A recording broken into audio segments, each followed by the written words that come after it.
memperkenalkan diri kami. Saya Kalista Devi Lestari dari 12 IPA 1. Saya Daniel Saputra dari 12 IPA 2. Kami akan menjelaskan materi tentang Multikultural dan HAM. Selamat menyaksikan.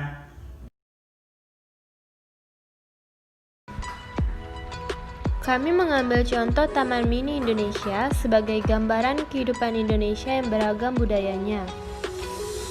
Di Taman Mini Indonesia, kita menjumpai danau dan pulau-pulau di dalamnya yang menggambarkan seluruh kepulauan Indonesia. Ada Sumatera, Kalimantan, Sulawesi, Papua, dan ada juga Pulau Jawa. Di sana juga terdapat rumah-rumah ibadah seperti masjid, gereja Katolik, gereja Protestan, pura, dan wihara. Ini merupakan gambaran keanekaragaman di Indonesia. Ada dua istilah penting. Yang pertama ada multikultural, yaitu keadaan masyarakat yang beragam dan memiliki perbedaan satu dengan yang lain. Yang kedua ada multikulturalisme, yaitu sikap atau tindakan atau cara pandang paham yang mempertahankan keragaman tanpa mengabaikan pentingnya persatuan. Seharusnya inilah yang kita miliki di tengah-tengah lingkungan kita. Kita dapat mempertahankan apa itu multikulturalisme di tengah-tengah kelompok kehidupan. Asal-usul tujuan multikultur menurut Alkitab. Apa yang Alkitab katakan terdapat di dalam firman Tuhan. Yang pertama, kalau kita melihat dalam Kejadian 11 ayat 1 sampai 9, di sana digambarkan ada upaya manusia untuk menentang firman Tuhan. Mereka tidak ingin tersebar, mereka ingin berada satu tempat dan berencana mendirikan Menara Babel. Nah, keinginan manusia ini bertentangan dengan firman Tuhan. Karena firman Tuhan, mereka dimintai untuk beranak cucu, tambah banyak, untuk memenuhi bumi. Itu adalah wujud menentang firman Tuhan. Dan akhirnya, kita dulu sama dibuat Allah menjadi beraneka ragam melalui bahasa dan tersebar di mana-mana di belahan dunia. Tujuannya adalah agar setiap manusia dapat memenuhi dunia.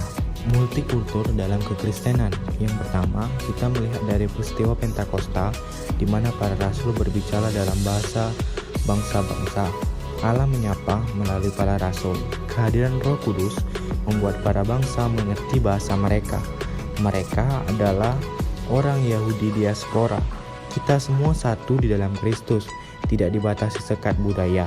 Yunani sampai Yahudi sunat tidak bersunat, barbar skip atau budak merdeka. Kita disuruh Tuhan untuk pergi dan menjadikan semua bangsa muridnya, yang artinya tidak ada batasan dalam budaya lagi. Selanjutnya, tantangan keberagaman di Indonesia. Yang pertama, ekonomi yang rendah. Ini sayang sekali menjadi pemicu perselisihan, memicu konflik di tengah-tengah masyarakat. Kemudian diantaranya merujuk ke isu-isu SARA, isu keanekaragaman suku, ras, dan agama. Semua itu diawali oleh faktor ekonomi yang rendah dan membuat masyarakat tersudut dan terkonflik. Yang kedua, primordialisme atau etnosentrisme. Menganggap sukunya paling hebat, paling kuat di antara yang lain. Kemudian saling merendahkan suku-suku yang lain. Kedua itulah yang menjadi tantangan kita. Yang ketiga, diskriminatif. Diskriminatif yaitu membeda-bedakan ras, suku, dan agama. Ini bagian yang sangat menghambat keragaman Indonesia. Seharusnya dalam satu bangsa ada kesetaraan, ada persamaan hak yang harus dihargai. Yang keempat, radikalisme. Ini yang cukup parah dan tantangan di Indonesia. Ada kelompok-kelompok radikal yang mencoba memecah bangsa menggunakan isu-isu kultur, isu-isu budaya yang dikembangkan untuk memecah belah bangsa, untuk menghancurkan dan merusak kesatuan bangsa. Kemudian nilai-nilai dalam multikultural. Yang pertama ada kemanusiaan atau HAM.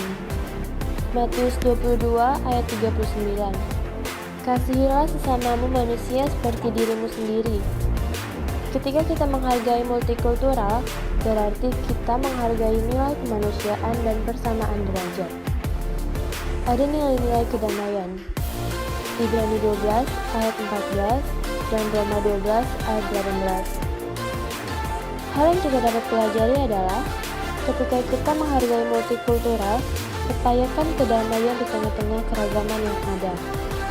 Selanjutnya nilai keterbukaan.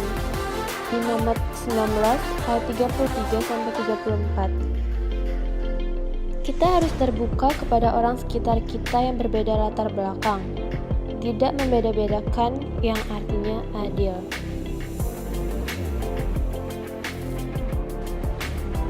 Memakai kehidupan multikultur atau bisa disebut juga memaknai. Yang pertama ada menerima perbedaan, saling menghormati, yaitu perbedaan-perbedaan haruslah diberi ruang dan dihargai keberadaannya. Yang kedua, ada eksklusif di dalam iman tetapi inklusif dalam relasi sosial. Ini penting. Keterbukaan dalam budaya lain bukan berarti kita menerima, namun kita harus selektif. Selanjutnya yaitu semboyan kita, Bhinneka Tunggal Ika, yang artinya perbedaan kita lihat adalah sebagai kekayaan, bukan suatu yang harus dipertentangkan atau kemudian menimbulkan egosentris atau bisa juga merendahkan yang lain. Nilai-nilai Pancasila yang harusnya kita realisasikan di dalam kehidupan kita. Baiklah, kami juga mengambil contoh dari multikultur, yaitu kami sebut sebagai Bapak Pluralisme Indonesia. Kenapa? Karena Bapak ini memiliki argumen, yaitu tidak penting apapun agama atau sukumu, kalau kamu bisa berbuat baik untuk semua orang, orang tidak pernah tanya agamamu. Inilah yang menjadi contoh dari multikultur, yaitu walaupun banyaknya agama dan banyaknya budaya, itu tidak menjadi suatu penghambat untuk kita berbuat baik. Dan teladan Bapak ini sudah menjadi contoh di tengah-tengah lingkungan di Indonesia. Baiklah, kita masuk ke dalam materi HAM. Yang dibahas di sini adalah yang pertama ada pengertian HAM, selanjutnya ada nilai-nilai HAM, dan selanjutnya nilai-nilai HAM dalam religius Kristen. Mari saksikan video ini sampai habis dan kami akan menjelaskannya di dalam slide berikutnya. Kita masuk di dalam pengertian HAM. HAM adalah hak asasi manusia, memiliki nama lain dalam versi Alkitab yaitu free will, kehendak bebas. Tentulah kita masih mengingat kisah tentang perbudakan di Perjanjian Lama, di mana jikalau ada seorang yang tidak mampu, ia bisa memberikan diri untuk diperbudak oleh seorang yang cukup mampu yang disebut tuan. Dan si tuan berhak penuh terhadap si hamba, entah itu memperkerjakannya secara paksa, menganiaya, atau melakukan apa saja kepadanya. Selanjutnya ada nilai-nilai HAM. Yang pertama, martabat manusia sebagai pusat hak asasi manusia. Maka manusia memiliki hak pakai disebut asasi. Yang kedua, bahwa semua dan setiap orang berhak dihargai dan diperlakukan berdasarkan martabat eksistensinya. Itu tertulis dalam Amsal 14 ayat 31. Siapa menunda seorang lama mengingat penciptanya, tetapi siapa menaruh belas kasihan kepada orang miskin, memuliakan dia. Yang ketiga, simpati terhadap orang lemah sangat kuat terdengar di dalam Alkitab. Tertulis dalam Amsal 29 ayat 7. Orang benar mengetahui hak orang lemah, tetapi orang fasik tidak mengertinya.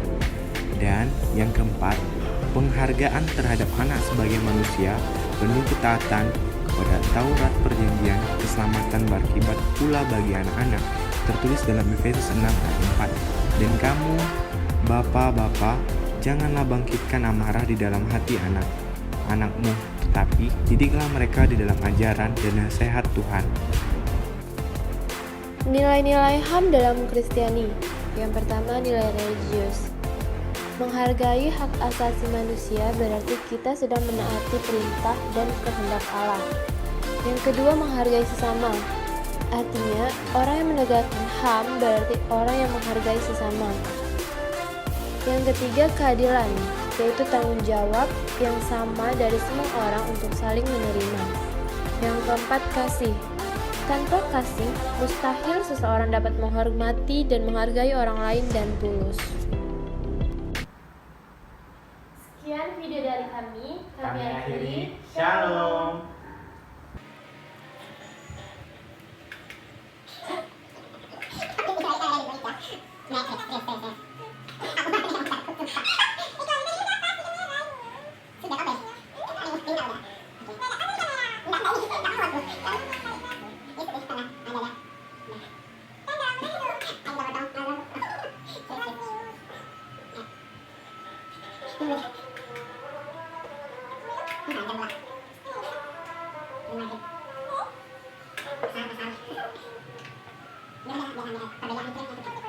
Jangan